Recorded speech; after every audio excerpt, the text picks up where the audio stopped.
Hello everyone, welcome to Learn E Spot. जैसा कि हमने अपनी ज्योग्राफी की इंट्रो क्लास में बताया था कि हम संडे मैप की स्पेशल क्लास लेंगे और ये हमारी पहली क्लास है। इसमें हम बिल्कुल बेसिक से शुरू करेंगे, बिल्कुल एकदम ज़ीरो से।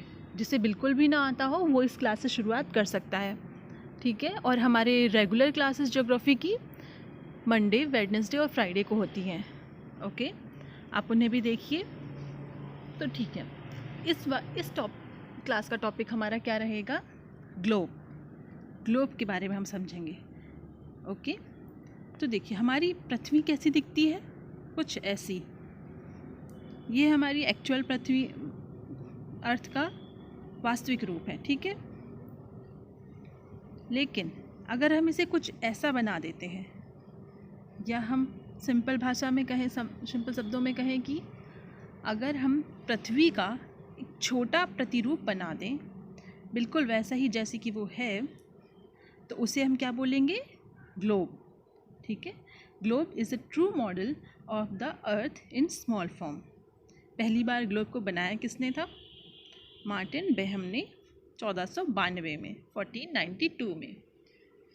ओके, तो अब हमने देख लिया कि ग्लोब कैसा दिखता है। अब हम ये देखें कि इसके यूज़ क्या क्या है।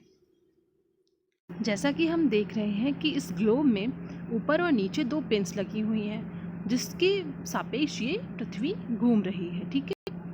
मतलब ये ग्लोब का जो मॉडल है वो घूम रहा है। तो कुछ इसी तरीके से हमारी पृथ्वी भी घूमती है, लेकिन ये बिल्कुल एक खड़ी सीधी लाइन के परिता ना घूमकर थोड़ी सी टिल्टेड, मतलब कि झुकी हुई सी लाइन के परिता घूमती है।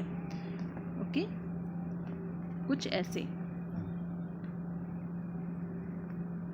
ये इसे हम बोलते हैं एक्सिस ऑफ द अर्थ, ठीक है, यानी कि पृथ्वी का अक्ष। ये अगर हम देखें तो ये एक सीधी खड़ी लाइन से ये 23.5 डिग्री का कोण बनाती है। यहाँ से ये 23.5 डिग्री का एंगल बनाती है। इसका मतलब पृथ्वी अपने अक्ष पे कितनी झुकी हुई है? 23.5 डिग्री झुकी हुई है। ओके, और पृथ्वी की गति कैसी है?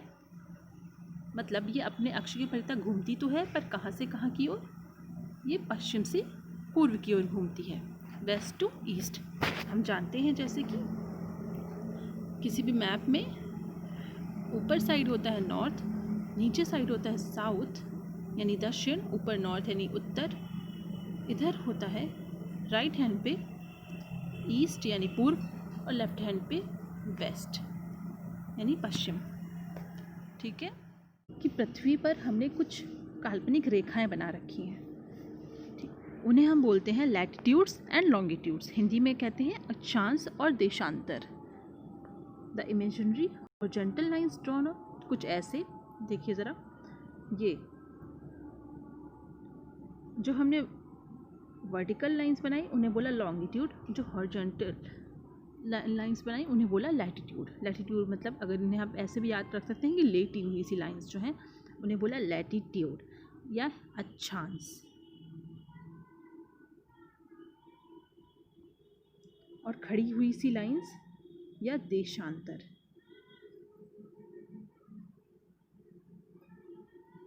ठीक है, तो इनकी ज़रूरत हमें क्यों पड़ी, ये हमने क्यों बनाई? देखिए, अर्थ में किसी भी स्थान का पता लगाने के लिए, हमारी पृथ्वी में किसी भी स्थान का पता लगाने के लिए हमें उसकी एग्जैक्ट लोकेशन का पता होना चाहिए।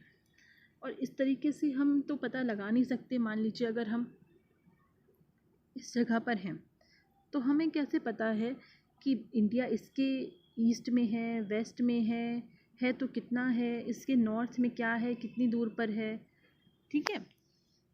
तो हमने कुछ जो ऐसी लाइंस खींची जिन्हें लैटिट्यूड और लॉन्गिट्यूड बोलते हैं, इनके माध्यम से हम किसी स्थान का फिक्स पता लगा सकते हैं।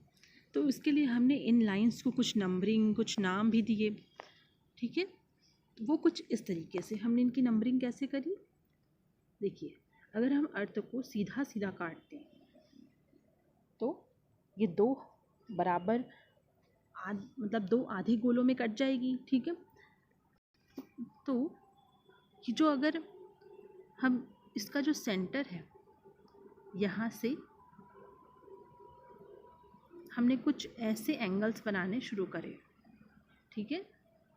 इनको हमने 0 डिग्री 1 डिग्री 2 डिग्री और इस तरीके से बनाते गए और ये बिल्कुल यहाँ पर 90 डिग्री।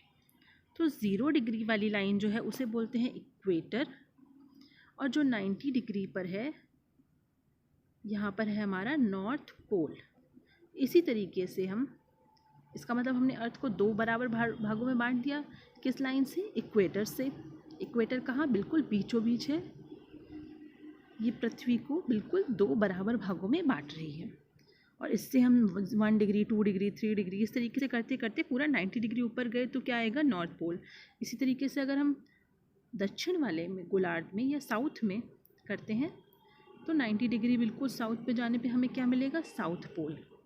ये उत्तर में है, इसलिए हम इसको बोलते हैं उत्तरी गोलार्ध या नॉर्दर्न हेमिस्फेयर, और इसको हम बोलते हैं दक्षिणी गोलार्ध या साउदर्न हेमिस्फेयर।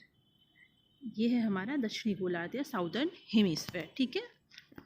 और सबसे ऊपर नॉर्थ पोल, सबसे नीचे साउथ पोल, बीचों बीच इक्वेटर। तो ये सारे हमारे हो गए लैटिट्यूड्स। हमने किस तरीके से लैटिट्यूड्स बनाए समझ के। अब आते हैं लॉन्गिट्यूड पर कि लॉन्गिट्यूड हमने कैसे डिसाइड करें।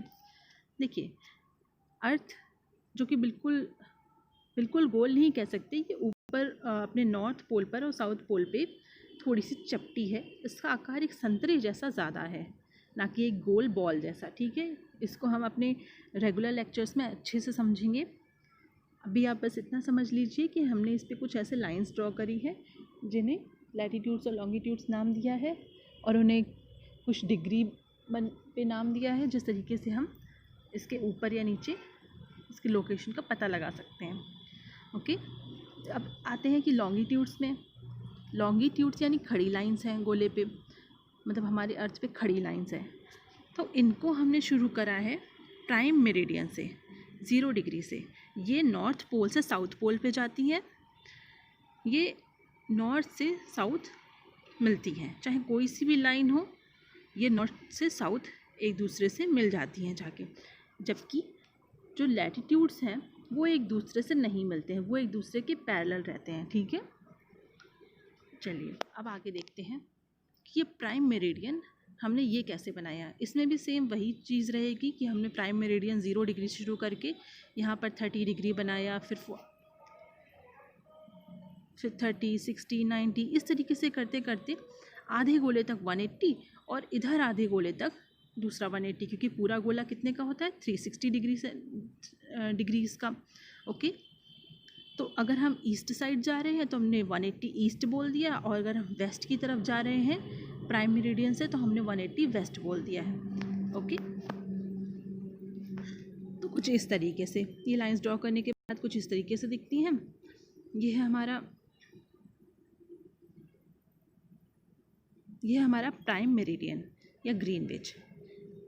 इसकी हिस्ट्री कुछ इस तरीके से है कि 1884 में वॉशिंगटन डीसी में एक कॉन्फ्रेंस हुई जिसमें ये डिसाइड करा गया कि प्राइम मेरिडियन जो है वो कहाँ से पास होगी। तो ये डिसाइड हुआ कि प्राइम मेरिडियन लाइन यानी 0 डिग्री लाइन, 0 डिग्री लॉन्गिट्यूड पास होगा लंदन के ग्रीनविच से, ठीक है। ये उसकी एक्चुअल फ़ोटो है। ओके, ये देखिए आप, इसमें ये है प्राइम मेरिडियन और यहाँ पर है लंदन। ये एक्चुअली यहाँ पर है, ठीक है। ये हम बड़े मैप में भी देखेंगे आगे। इसके अगर हम ईस्ट साइड जाते हैं तो हम उसे बोलते हैं ईस्टर्न हेमिस्फेयर, और अगर वेस्ट में जाते हैं तो उसे बोलते हैं वेस्टर्न हेमिस्फेयर। जैसे कि हम इक्वेटर के ऊपर और नीचे बोलते थे नॉर्दर्न हेमिस्फेयर और साउदर्न हेमिस्फेयर। ओके, ये हो गया। ये कुछ इस तरीके से है। अब जहाँ पर हमने प्राइम मेरिडियन बनाई तो उसकी ठीक अपोजिट साइड में 180 डिग्री चलने के बाद ठीक अपोजिट साइड में जो लाइन आती है ये यहाँ से, ठीक है, यहाँ से 180 डिग्री चलने पर जो ये 180 डिग्री वाला पॉइंट आता है, यहाँ से भी 180 डिग्री चलने पर यही पॉइंट आता है। इसको हमने बोला इंटरनेशनल डेट लाइन, मतलब यहाँ से हमारी तारीखें बदलना शुरू हो जाती हैं। ये देखिए कुछ ऐसे। अब आप सोच रहे होंगे कि ये ऐसे ऐसे क्यों बनी है, ये सीधे क्यों नहीं बनी। वो इसलिए क्योंकि यहाँ पर जब आप वर्ल्ड मैप में देखेंगे तो यहाँ पर कुछ आइलैंड कंट्रीज़ आती हैं, तो उनका कोई पार्ट इधर हो जाता है। अगर हम सीधी लाइन खींच देते तो उनका कुछ पार्ट इधर कुछ पार्ट उधर हो जाता है। इसलिए हमने जानबूझकर ऐसी लाइन खींची है कि उन्हें अपनी तारीखें बदलनी ना पड़े, उसके लिए सहूलियत हो। तो अगर हम इसमें इस साइड देखेंगे तो हमें एक दिन का लॉस होगा, अगर हम इस साइड आएंगे तो हमें एक दिन का गेन होगा। मतलब अगर यहाँ मंडे है तो यहाँ पर क्या होगा, उस दिन ट्यूसडे होगा।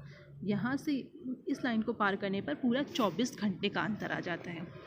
ओके, तो हमने क्या क्या समझ लिया। हमने ग्लोब समझा, ग्लोब में जो काल्पनिक रेखाएं खींची गई हैं, लैटिट्यूड्स लॉन्गिट्यूड्स, जिन्हें अक्षांश और देशांतर बोलते हैं, हमने वो समझी। और हमने इक्वेटर समझी, इक्वेटर को बोलते हैं विषुवत रेखा। हमने इक्वेटर समझा, हमने प्राइम मेरिडियन को समझा, ठीक है, और हमने इंटरनेशनल डेट लाइन को समझा। अब हम देखते हैं कि जो लैटिट्यूड्स हैं उनमें कुछ लैटिट्यूड्स बहुत ही ख़ास हैं, जैसे कि 23.5 डिग्री, इसे हम बोलते हैं Tropic of Cancer. 0 degree equator, 23.5 degree south में, बताया था ना, नॉर्दर्न हेमिस्फीयर और साउदर्न हेमिस्फीयर, तो लैटिट्यूड्स भी तो इक्वल है ना ऊपर नीचे, लेकिन उन्हें हम डिफ्रेंशिएट कैसे करेंगे, नॉर्दर्न से एन और एस से, साउदर्न से, ठीक है। तो 23.5 डिग्री नॉर्थ अगर देखें तो वो हो गए Tropic of Cancer, 23.5 degree south Tropic of Capricorn. Okay, इसी तरीके से जब हम 66.5 डिग्री नॉर्थ अगर जाते हैं तो ये लाइन हो जाती है आर्कटिक सर्कल, और 66.5 डिग्री साउथ में अंटार्कटिक सर्कल, क्योंकि यहाँ नॉर्थ पोल पे क्या है, आर्कटिक ओशियन है, और साउथ पोल पे क्या है, अंटार्कटिक का हमारा कॉन्टिनेंट है। ओके, ये हो गई कुछ लाइंस।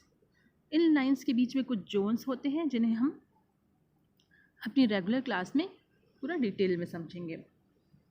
अब ये देखिए, ये जो हमारे सन की रे है, सूर्य का जो प्रकाश आता है वो कुछ इस तरीके से पड़ता है, ठीक है।